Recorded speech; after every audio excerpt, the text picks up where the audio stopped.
स्वास्थ्य विभाग पर नर्सेस क्वार्टर आवंटन की प्रक्रिया में भेदभाव का आरोप। पात्र नर्सिंग स्टाफ ने विरोध प्रदर्शन किया और सीएमएचओ को ज्ञापन दिया। स्वास्थ्य विभाग में नियुक्त नर्सेस स्टाफ ने आज इस बात को लेकर आक्रोश व्यक्त किया और सीएमएचओ को ज्ञापन दिया कि उन्हें सरकार द्वारा प्रदत्त सुविधा के अंतर्गत आवास नहीं दिए जा रहे हैं। हाल ही में कुछ आवास आवंटन स्वास्थ्य विभाग के द्वारा किए गए हैं, लेकिन उसमें विसंगति यह है कि जो गृह जिले की निवासी हैं उन्हें तो सरकारी आवास दे दिए गए और जो अन्य जिलों की नर्सें यहाँ पर पदस्थ की गई हैं उन्हें बिल्कुल भी तजरी नहीं दी गई और वे किरायों के मकान में ही रहने को मजबूर है।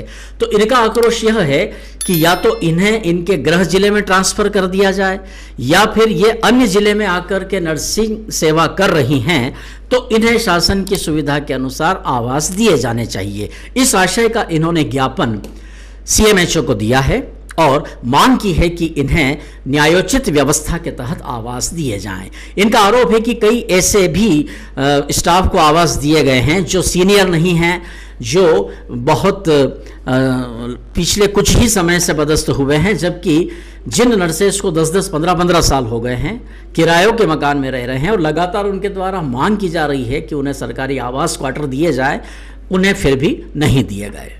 ये कवरेज किया है संवाददाता रमेश चौहान ने और इस बारे में नर्सेस स्टाफ के प्रतिनिधियों से बात की है।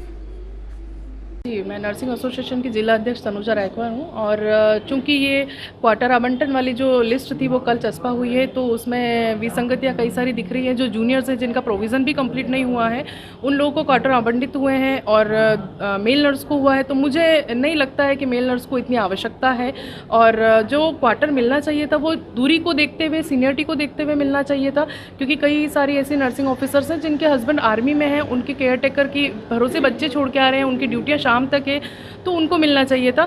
और प्राथमिकता सीनियरिटी को देखते हुए होना चाहिए, क्योंकि 10 से 15 साल किसी ने अगर इस अस्पताल के लिए अपना दिया है तो उन लोग को प्राथमिकता होनी थी, ना कि 2 साल वालों को। और जो दिए हैं उनमें से अधिकांश लोग मंदसौर जिले का गृह जिला है उनका, जो कि बिल्कुल भी सही नहीं लग रहा है। और उसमें हम चाहते हैं कि ये सूची फिर से संशोधित हो और पुनः इसको जारी करने की हम मांग रख रहे हैं। हम अभी ज्ञापन देने आए हैं सीएमएचओ कार्यालय में, देखते हैं अभी क्या होता है इसके आगे। ज्ञापन हमारा यहाँ पर है कि जो शासकीय आवास के लिए जो आवंटन हुआ है उसमें जो सीनियरिटी के हिसाब से आवंटन होना था। और सर मैं एक्चुअली 2013 से यहाँ पर पोस्टेड हूँ और मैं पीआईसीयू में नर्सिंग ऑफिसर इंचार्ज की पोस्ट पे हूँ, तो मुझे भी मतलब मैं यहाँ पर रखती हूँ कि मुझे मिलना चाहिए ये क्वार्टर। बस यही हम लोग ये ज्ञापन देना चाह रहे हैं। हम लोग तो बाहर ही रह रहे हैं, किराए से रह रहे हैं। परेशानी आ रही है सर? परेशानी में तो सर मेरे हस्बैंड तो आर्मी में भी है और मेरी एक बच्ची है जो मैं केयर टेकर के भरोसे छोड़ के आती हूँ और मैं पीआईसीयू में 9 से 5 ड्यूटी करती हूँ। सर मैं 2013 से यहाँ नर्सिंग ऑफिसर के पद पर पदस्थ हूँ। मेरे हस्बैंड भी यहाँ डॉक्टर है, इमरजेंसी ड्यूटी करते हैं वो 24 घंटे की, वो भी 2016 से पदस्थ हैं। और हमने इनके नियमानुसार एप्लीकेशन भी दी है, मैंने मार्च से दी है, फिर भी इन लोगों ने मुझे एक वरिष्ठ तक की उससे आज वो नहीं दिया है क्वार्टर। और मेरे हस्बैंड ने भी अलग से दिया है, उनको भी नहीं मिला है। क्या कारण क्या मानते हैं आप, क्यों नहीं? पता नहीं कि ये लोग, सबको मालूम है कि कारण क्या हो सकता है ना।